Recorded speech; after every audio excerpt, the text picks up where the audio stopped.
Hello friends, welcome to AVT சமையல். இன்னைக்கு இட்லி தோசைக்கு ஒரு சிம்பிளான குருமா எப்படி செய்யறதுன்னு பார்க்க போறோம். ஒரு பெரிய சைஸ் வெங்காயம் எடுத்துக்கலாம். தக்காளி இந்த சைஸ் நான் எடுத்திருக்கேன். கொத்தமல்லி, தாளிக்கிறதுக்கு கொஞ்சம் கருவேப்பிலை, 3 ஸ்பூன் உடைச்ச கடலை, 2லேருந்து 3 துண்டு தேங்காய் எடுத்துக்கலாம். நான் சின்ன சின்னதாக நறுக்கி வச்சிருக்கேன். ஒரு ஃபுல் ஸ்பூன் இஞ்சி பூண்டு விழுது எடுத்துக்கோங்க. சின்ன ஸ்பூன்ல 1 ஸ்பூன் கரம் மசாலா, காரத்துக்கு 3 பச்சை மிளகாய் எடுத்திருக்கேன். வெங்காயம் தக்காளியை நம்ம ஒரு 4 துண்டுங்களா வெட்டி எடுத்துக்கலாம். ரொம்ப பொடியா அரையணும்னு அவசியம் இல்லை, ஏன்னா நம்ம அரைக்க தான் போறோம்.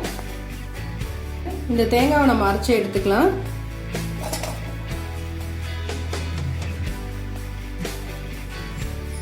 வெங்காயம்,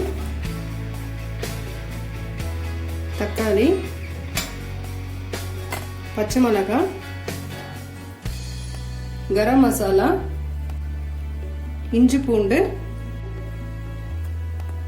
3 ஸ்பூன் உடைச்ச கடலை. கொஞ்சமா தண்ணி சேர்த்துக்கிறேன். ஒரு 1/4 கப் அளவு தண்ணி சேர்த்து இப்ப அரைச்சி எடுத்துக்கலாம். நல்லா பேஸ்ட் அளவுக்கு அரைச்சி எடுத்துக்கணும். பாத்திரம் சூடான உடனே ஒரு 4 ஸ்பூன் எண்ணெய் நான் சேர்த்துக்கிறேன். எண்ணெய் சூடான உடனே கொஞ்சமா கடுகு சேர்த்துக்கலாம். கடுகு வெடிச்ச உடனே கொஞ்சமா கருவேப்பிலை சேர்த்துக்கலாம். வச்சு வச்சிருக்க எல்லாத்தையும் அதில் சேர்த்துக்கலாம்.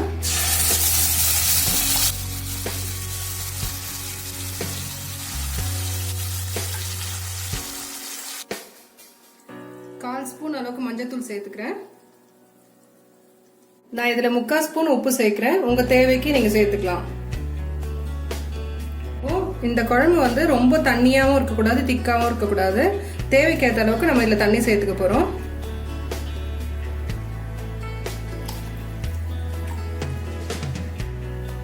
இப்ப நல்லா கலந்து விட்டுக்கலாம்.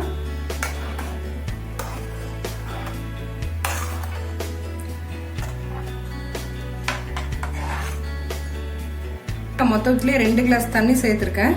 நமக்கு இந்த அளவுக்கு வந்தா போதும். நான் இதுல உடைச்சக்கல்லை சேர்த்து அரைச்சிருக்கேன். குழம்பு நல்லா கொதி வந்த உடனே பாத்தீங்கன்னா இன்னும் கூட உங்களுக்கு திக்காகும். நீங்க வேணும்னா இன்னும் கூட தண்ணி இதுல ஆட் பண்ணிக்கலாம். குழம்போட பக்கம் வந்து இந்த அளவுக்கு இருந்தா உங்களுக்கு இட்லிக்கு தோசைக்கு சாப்பிடும் போது கரெக்டா இருக்கும். இது வந்து வதக்காம தான் அரைச்சிருக்கோம், பச்சையா அரைச்சிருக்கனால குழம்பு வந்து அந்த பச்சை வாசனை போற வரைக்கும் நீங்க ஒரு 10லேருந்து 15 நிமிஷம் நல்லா குழம்பு வந்து கொதி வரணும். ரெடி ஆயிடுச்சு. ஸ்டவ் ஆஃப் பண்ணிக்கலாம். இப்போ இது மேல கொஞ்சமா கொத்தமல்லி சேர்த்துக்கலாம்.